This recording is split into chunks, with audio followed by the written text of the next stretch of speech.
놀라운 일이 벌어졌습니다. 프랑스의 명문대 교수의 중대 발표에 학계는 큰 충격에 빠졌습니다.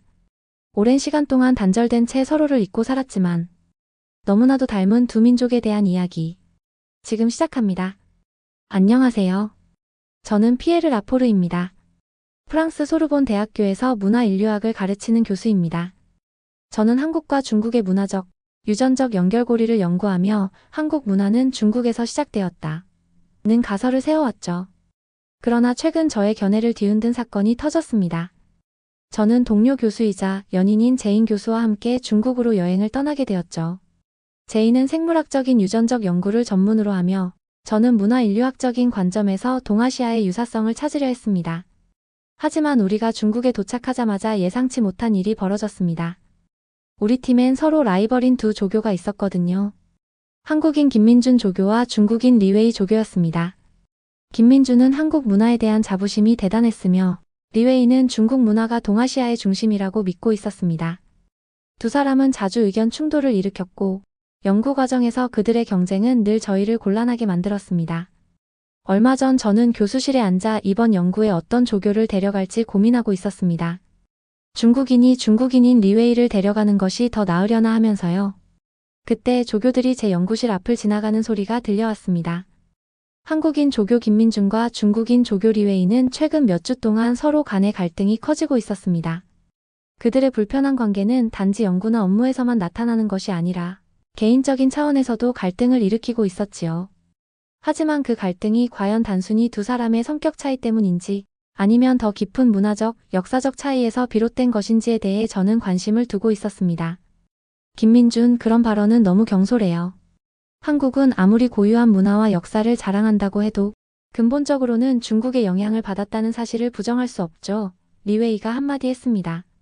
김민준은 잠시 침묵을 지키더니 그 말을 되돌려주듯이 답했습니다. 리웨이, 그건 너무 편견에 찬 발언이에요. 한국은 중국과 다른 나라의 영향도 받았지만 우리는 우리만의 독특한 문화를 만들어 왔습니다. 리웨이는 코웃음을 쳤습니다. 그렇다면 왜 한국은 여전히 많은 부분에서 중국 문화를 모방하고 있죠? 우리가 고대부터 현대에 이르기까지 확고하게 발전해온 문화를 자랑한다면 한국도 그 문화 속에서 어떤 독자적인 아이디어나 성취를 이루었는지 증명해야 할 거 아닙니까? 김민주는 목소리를 낮추며 말했다. 모방이요? 리웨이, 그런 편협한 시각을 계속 고수하시면 안 됩니다. 모든 문화는 서로 영향을 주고받으며 발전합니다. 그들의 목소리가 점점 높아지는 것이 들리기 시작했습니다. 저는 연구실 문을 살짝 열어 그들의 모습을 엿보았지만 저는 그 갈등에 직접 개입할 수 없었습니다. 사실 제가 개입하는 것 자체가 그들 간의 관계를 더욱 어색하게 만들 것 같았기 때문입니다. 제인은 종이컵에서 채취한 그들의 DNA 샘플을 분석하며 키득거렸습니다. 두 사람 다 서로가 얼마나 비슷한지 알면 기절할 거예요. 저는 조용히 문을 닫고 생각에 잠겼습니다. 조교들은 서로 다른 배경과 세계관을 가진 사람들입니다.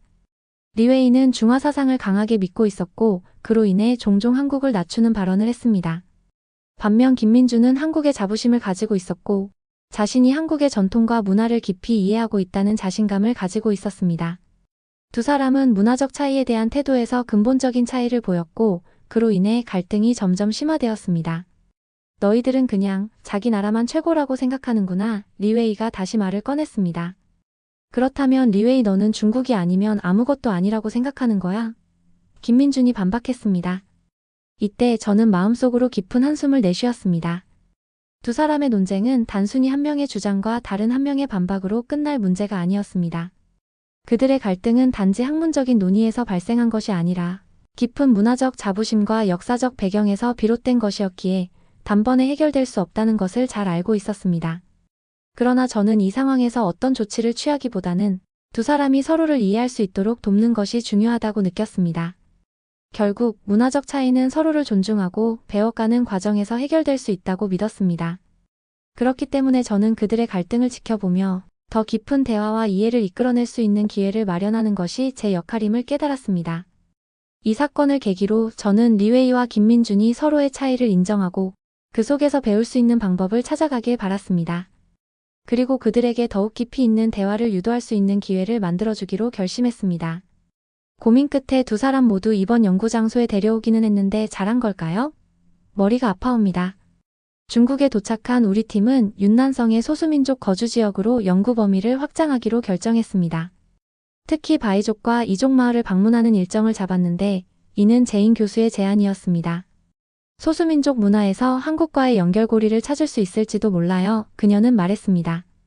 첫 방문지였던 바이족 마을에 도착했을 때 우리를 맞이한 광경은 놀라웠습니다.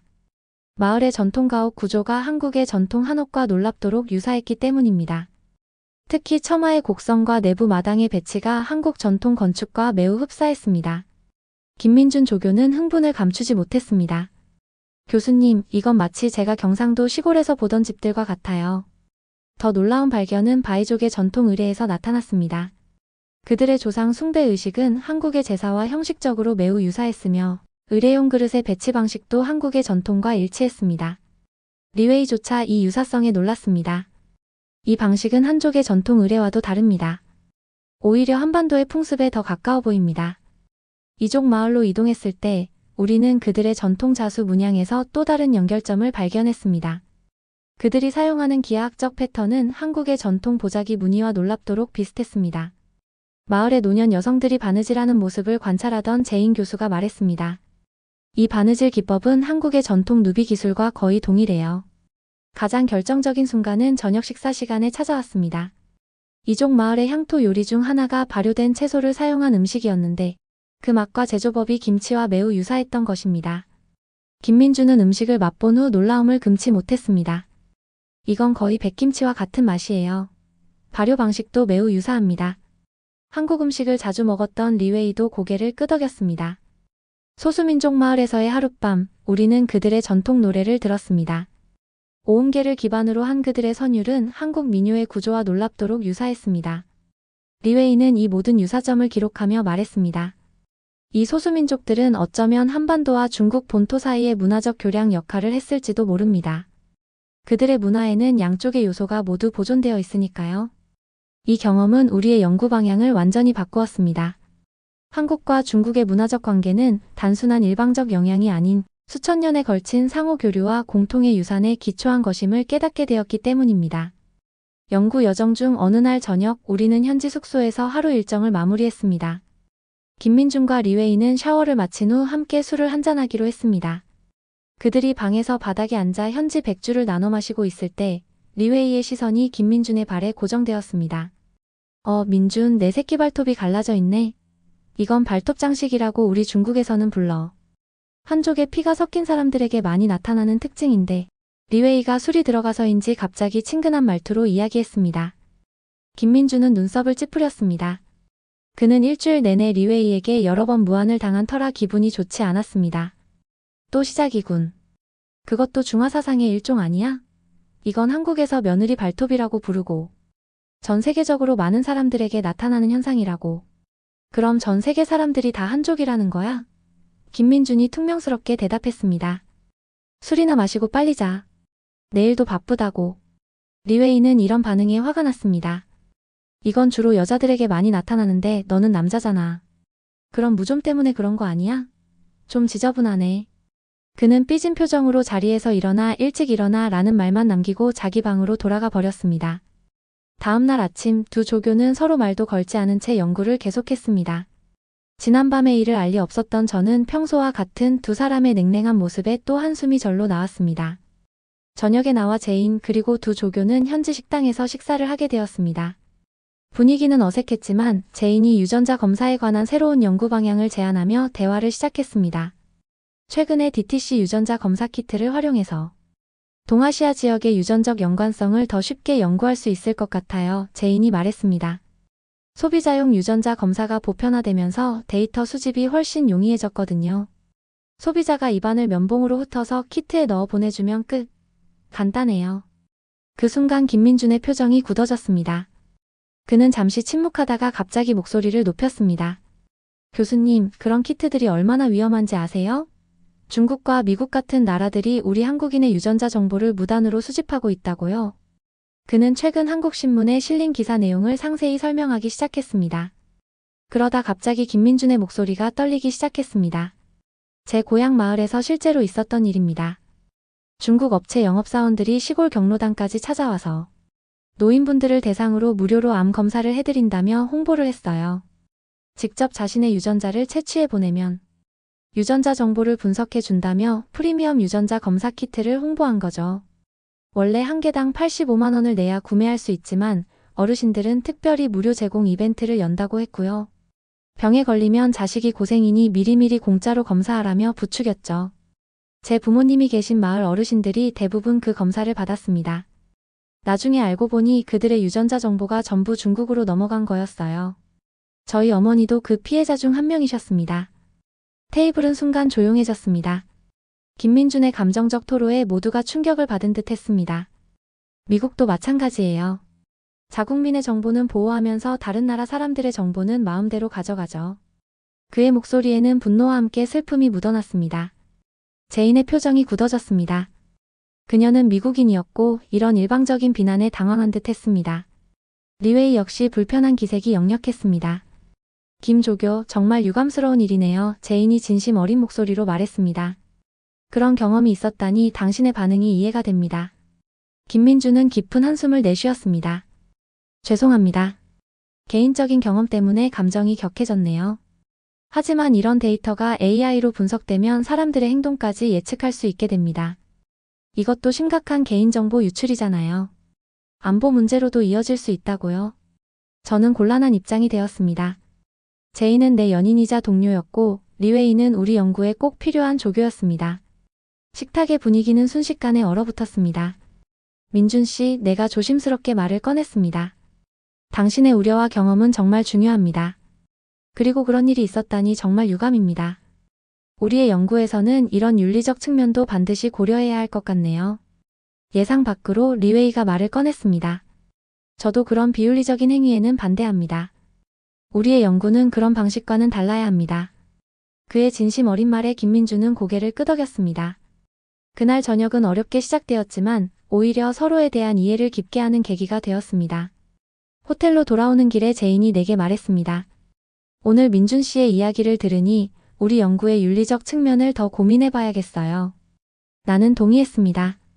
이 연구 여정은 단순히 학문적인 것을 넘어 인간적인 경험과 윤리적 고민이 함께하는 여정이 될 것임을 깨달았습니다. 우리가 베이징의 한 유적지를 탐사하던 날, 김민준과 리웨이 사이에 그 어느 때보다 격렬한 논쟁이 벌어졌습니다. 김민준이 발굴된 도자기 조각에서 한국 청자와 유사한 문양을 발견했다고 주장했고, 리웨이는 그것이 중국 송나라 시대의 전형적인 특징이라며 맞섰습니다. 논쟁이 격화되어 두 사람은 서로를 향해 소리를 지르기 시작했고, 결국 리웨이가 화를 참지 못하고 유물 보관함을 쓰러뜨리고 말았습니다. 유물들이 바닥에 흩어지는 순간 모든 사람이 얼어붙었습니다. 바닥에 떨어진 도자기 조각 중 몇 개가 특이하게 반사되는 빛을 발하며 다른 것들과는 조금 다른 형태로 보였습니다. 김민주는 그 조각을 집어들며 이건 하고 말을 잇지 못했습니다. 조각의 표면에는 한국 청자에서 보였던 전통적인 문양과는 분명히 다른 그러나 유사한 요소가 섞여 있었습니다. 더 자세히 들여다보니 그 문양 속에 오래된 한자 문자가 섞여 있었습니다. 이 문자는 한국이나 중국에서 흔히 볼 수 없는 독특한 기법으로 새겨진 것이었습니다. 리웨이가 그 문자에 대해 묻자 김민주는 그 문자가 역사적으로 알려지지 않은 중간적인 문화적 영향을 나타내는 것 같다고 설명했습니다. 이 도자기의 문양과 한자들은 단순한 송나라 시대의 특징이 아니라 중국과 한국 그 사이의 중간적인 문화를 잇는 중요한 증거가 될 수 있습니다. 김민준이 말했습니다. 이 문자는 과거 동아시아의 교류를 입증하는 중요한 열쇠일지도 모릅니다. 중국에서의 연구가 본격적으로 시작되자 저희는 예기치 못한 발견을 하게 되었습니다. 특히 리웨이 조교가 발견한 고대 유물들 중 일부가 한국의 전통과 놀라울 정도로 유사한 점을 보여주었죠. 이 유물들은 한국의 문화와 매우 유사한 요소들이 다수 포함되어 있었고 그중 일부는 수천 년 전의 것들이었습니다. 이러한 발견은 저와 제인 교수에게 큰 충격을 주었고 그동안 한국이 중국에서 파생된 문화라고 생각했던 제 기존 연구를 완전히 뒤바꾸는 전환점이 되었습니다. 김민준 조교는 처음에는 그 발견에 대해 의심을 품었습니다. 한국은 그들만의 고유한 문화적 뿌리가 있습니다. 이 유물이 중국과 연결된다는 것은 논리적이지 않습니다. 라고 말했죠. 그러나 리웨이 조교는 이것은 단순히 중국 문화의 영향을 받은 것이 아니라 더 깊은 역사적 연관성을 의미한다. 고 주장했습니다. 두 사람은 그 후로도 자주 충돌했지만 연구를 계속 이어가면서 점차 서로의 주장 속에서 공통점을 발견하게 되었습니다. 어느 날 밤 호텔 로비에서 3시간 넘게 데이터를 검토하던 중 김민준이 갑자기 웃음을 터뜨렸습니다. 이봐요, 리웨이. 이 빗살무늬 토기의 문양이 마치 당신이 어제 말한 하남성 출토품과 정확히 일치하잖아요. 리웨이는 처음에는 믿지 않았지만 자료를 확인한 후 놀라움을 감추지 못했습니다. 이건 정말 놀랐군요. 이 두 지역이 서로 1000km나 떨어져 있는데도 말이죠. 그때부터 두 조교는 경쟁이 아닌 협력의 관계로 변화하기 시작했습니다. 이 과정에서 저는 두 조교가 점차 서로를 이해하고 협력하는 모습을 보았습니다. 특히 한국과 중국의 문화적 유사성에 대한 논의가 깊어질수록 두 사람은 서로의 의견을 존중하기 시작했습니다. 그리고 저는 하나의 중요한 사실을 깨닫게 되었습니다. 한국과 중국은 단순히 서로 다른 두 문화가 아니라 사실 수천 년 동안 이어져 온 공통의 역사적 뿌리를 공유하고 있다는 점이었죠. 우리가 중국 윤난성의 소수민족 지역을 탐방하던 중 예상치 못한 위기가 닥쳐왔습니다. 가이드의 추천으로 오지 마을을 방문하기로 했는데 이 결정이 우리 팀의 역학관계를 완전히 바꿔놓게 될 줄은 아무도 몰랐습니다. 버스가 험한 산길을 오르던 중 갑자기 앞에서 바리케이드가 나타났습니다. 처음에는 단순한 검문이라 생각했지만 곧 상황이 심각하다는 것을 깨달았습니다. 마스크를 쓴 몇몇 사람들이 버스를 에워싸고 중국어로 무언가를 소리치기 시작했습니다. 리웨이가 긴장된 표정으로 제게 속삭였습니다. 교수님, 이들은 중국 정부의 소수민족 동화 정책에 반대하는 급진 분리주의자들인 것 같습니다. 한족인 저를 노리고 있어요. 버스 안의 분위기는 순식간에 얼어붙었습니다. 가이드는 당황한 기색이 역력했고 제이는 공포에 질려 있었습니다. 갑자기 무장한 남성 몇 명이 버스에 올라타 승객들을 검사하기 시작했습니다. 그들은 중국인들, 특히 한족으로 보이는 사람들을 가려내려 했습니다. 리웨이가 위기에 처한 순간 예상치 못한 일이 벌어졌습니다. 김민준이 재빨리 리웨이에게 다가가 한국어로 크게 말했습니다. 걱정 마세요. 우리는 한국인입니다. 무장 세력의 대장으로 보이는 사람이 의심스러운 눈초리로 리웨이를 바라보았습니다. 김민준은 침착하게 자신의 한국 여권을 꺼내 보여주며 우리 모두가 한국학술연구팀이라고 설명했습니다. 리웨이는 처음에는 당황했지만 곧 상황을 파악하고 한국어 몇 마디를 간신히 발음하며 김민준의 계획에 동참했습니다. 무장 세력은 잠시 우리를 관찰한 후 다른 승객들에게 주의를 돌렸습니다. 그들이 버스에서 내린 후 우리는 가이드의 도움으로 우회로를 통해 안전한 마을로 돌아올 수 있었습니다. 숙소에 무사히 도착했을 때 리웨이가 김민준의 손을 굳게 잡았습니다. 고마워, 민준. 네가 오늘 우리를 구했어. 한족이라는 이유만으로 내가 위험에 처할 수 있었는데. 리웨이의 목소리는 진심이 담겨 있었습니다. 제인도 김민준에게 다가와 감사의 말을 전했습니다. 당신의 기지와 용기가 우리 모두를 구했어요. 정말 감사합니다. 김민준은 쑥스러운 듯 웃으며 말했습니다. 별거 아닙니다. 저도 여러분의 안전이 걱정됐을 뿐이에요. 사실 제가 최근에 너무 감정적으로 굴었던 것 같아 미안합니다. 그날 저녁 우리는 함께 저녁을 먹으며 긴장을 풀었습니다. 김민준과 리웨이는 마치 오랜 친구처럼 서로의 잔을 채워주었고 제이는 미소를 지으며 그들의 대화를 지켜보았습니다. 중국의 소수민족 정책이 얼마나 복잡한 문제인지 오늘 직접 경험했네요. 리웨이가 말했습니다. 저는 중국인으로서 자랑스럽지만 그런 정책들이 항상 옳다고 생각하지는 않아요. 리웨이는 중국 내 소수민족들이 겪고 있는 현실을 잘 알고 있습니다. 중국에는 수많은 소수민족들이 존재하며 그들 중 일부는 여전히 강력하게 독립을 주장하고 있습니다. 특히 티벳과 위구르 지역에서는 분리 독립을 원하는 목소리가 끊이지 않는데 이러한 요구는 그 지역의 역사적 배경과 억압받아 온 문화적 차이에서 비롯된 것입니다. 중국 정부는 이러한 소수민족들이 독립을 주장하는 것을 막기 위해 그들 지역을 중국화, 즉 한족화하려는 정책을 추진하고 있습니다. 예를 들어 중국 정부는 철도를 놓고 수많은 한족들을 소수민족 지역으로 이주시키며 현지 사람들과의 동화를 강요하고 있습니다. 뿐만 아니라 한족과 소수민족 간의 결혼을 장려하고 이들 사이에서 태어난 아이들은 무조건 한족으로 등록시키는 등의 정책을 시행하고 있습니다. 이러한 동화 정책은 소수민족들의 자아 정체성을 위협하며 그들의 역사와 문화를 잃게 만들고 있습니다. 예를 들어 티벳 지역에 외국인이 방문하려면 반드시 중국 정부의 허가를 받아야 하는데 이는 티벳의 독립적인 문화와 역사에 대한 외부의 관심을 차단하려는 의도적인 조치입니다. 리웨이는 최근 베이징에서 열린 티벳 장족 아이들의 특별 여행을 보며 씁쓸함을 느꼈습니다. 그들은 중국 정부가 제시하는 중국의 역사와 애국심을 강조하는 교육을 받기 위해 베이징으로 초대되었지만 사실 이 여행은 단지 소수민족 아이들을 동화시키는 도구로 사용되는 것이었습니다. 여행을 마친 아이들은 고향으로 돌아가 주변 사람들에게 중국에 대한 충성을 강요하며 소수민족들의 독립의지를 약화시키려는 목적이 있었습니다. 리웨이는 이러한 정책이 중국 정부의 땅 크기와 전략적인 목표와 밀접하게 연결되어 있다고 했습니다. 중국은 역사적으로 주변 민족들의 침략을 자주 받았기에 한족을 중심으로 하는 단일 민족 국가를 형성하려는 강한 열망을 가지고 있습니다. 소수민족들이 자아 정체성을 잃고 한족과 동화되도록 만드는 것은 국가 안보와 번영을 위해 필수적인 과정으로 간주되고 있습니다.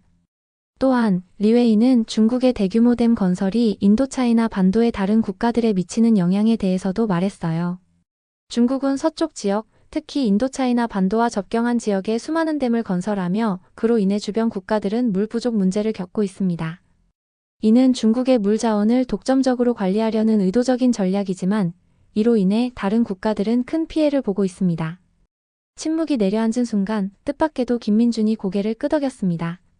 평소 리웨이와 의견 충돌이 잦았던 그였지만 이번만큼은 달랐습니다.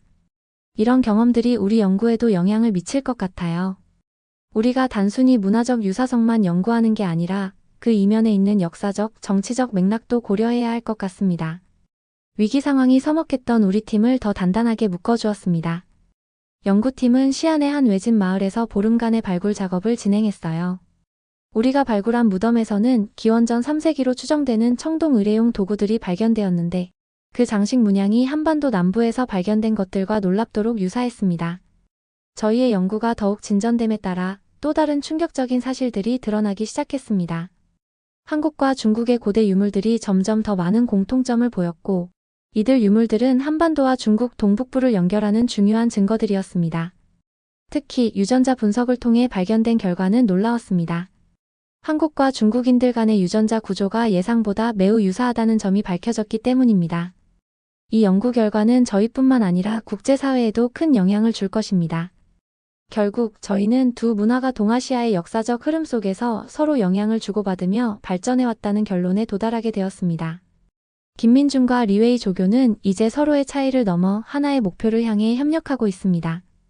연구 여행의 마지막 날, 우리는 황하 강변의 한 작은 카페에 모였습니다. 김민준과 리웨이는 서로를 향해 미소를 지으며 잔을 부딪혔습니다. 우리 조상들이 서로 더 가까웠다는 사실을 알게 되어 기쁩니다. 이 연구의 끝은 아직 멀었습니다. 하지만 그동안의 발견들은 제 연구 인생에 있어 가장 중요한 전환점을 만들어 주었고 한국과 중국의 역사적 관계에 대해 다시 생각하게 만들었습니다. 저는 앞으로도 이 연구를 계속 이어가며 동아시아 문화와 그들의 유전자적, 문화적 유사성을 더 깊이 파헤칠 것입니다. 저의 이야기를 들어주셔서 감사합니다. 장피에르 교수의 사연은 여기까지입니다. 끝까지 들어주셔서 감사합니다. 오늘 사연이 마음에 드셨다면 구독과 좋아요 부탁드려요. 선물로 받은 오늘 하루도 행복하세요.